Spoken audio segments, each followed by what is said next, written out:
మళ్ళీ కేసీఆర్ గారే రావాలన్న మాట ఇవాళ హైదరాబాద్ లో కాదు, ఇవాళ రాష్ట్రంలో ఉండే ప్రతి వర్గం నుంచి ఒక్కటే మాట వినబడతా ఉన్నది. అప్పుడే మంచిగుండే, తిరిగి కేసీఆర్ గారిని తెచ్చుకోవాలనే మాట వినబడతా ఉన్నది.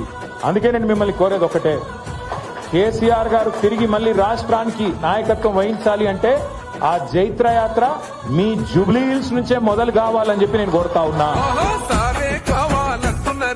తెలంగాణ పల్లెలల్లా మల్ల కారే రావాలంటున్నరే, తెలంగాణ జిల్లలల్లో సారే కావాలంటున్నరే, తెలంగాణ పల్లెలల్లా మల్ల కారే రావాలంటున్నరే, తెలంగాణ జిల్లలల్లో